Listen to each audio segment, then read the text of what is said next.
ইফতারের সময় আজান দেওয়া হয়, তখন কি আজানের জবাব দেওয়া উত্তম নাকি ইফতার করা উত্তম? খুবই দরকারি একটা প্রশ্ন। রমজানে কখন দোয়া করলে দোয়া কবুল হয়?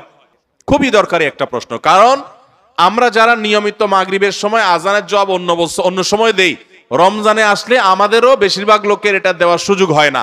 কারণ ইফতার আজানের ওয়াক্ত, সূর্য ডুবছে, আজান হয়েছে, আমরা ইফতার নিয়ে এমন ভাবে ব্যস্ত হয়ে পড়ি, আজানের জবাব আর দেই না।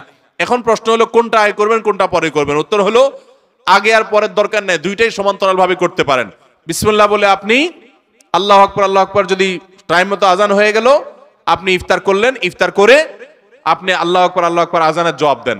খেতে থাকেন আর ফাঁকে ফাঁকে জবাব দিয়ে দেন। জবাব দেওয়ার সময় আপনি খেতে পারবেন না, একদম চুপচাপ বসে জবাব দিতে পারবেন, কোনো কথা নাই তো।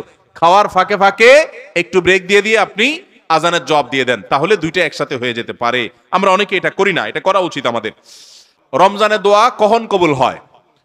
প্রথমত, রোজাদার ব্যক্তির সারাদিনই দোয়া কবুল হয়। নবী করিম সাল্লাল্লাহু আলাইহি ওয়াসাল্লাম বলেছেন যে রোজাদার ব্যক্তির দোয়া কবুল হয় হাত্তা ইফতিরা, সে ইফতার করার আগ পর্যন্ত। কোন কোন হাদিসে আসছে হিনা ইফতির, ইফতারের সময়টাতে দোয়া কবুল হয়। তাহলে রোজাদার সারাদিনই তার দোয়া কবুল হয়। আপনি রোজা অবস্থাতে, সিয়ামরত অবস্থাতে, অফিসে আদালতে, কাজে কর্মে, মা বোনরা রান্না বাড়ায়, যে যেখানে থাকেন না কেন, ওই ফাঁকে ফাঁকে আপনি দোয়া চালাই দিবেন। এবং দোয়ার জন্য অজুও জরুরি না, বিনা অজুতেও দোয়া করতে পারেন, যদি অজু করে করলে উত্তম। আর দুই হাত তুলে করতে পারছেন না, কাজ করছেন, মনে মনে আল্লাহর সাথে কথা বলছেন, এটাই দোয়া, মুনাজাত চলতে থাকবে। সারাদিনই রোজাদার ব্যক্তির রোজা অবস্থা দোয়া কবুল হয়। বিশেষ করে ইফতারের আগ মুহূর্তে দোয়া কবুল হয় স্পেশালি। আর ভোর রাত, সেটা তো দোয়া কবুলের সময়, সাহরির সময়টা। তাহলে সারাদিন ইফতারের আগে এবং সাহরির সময়, 3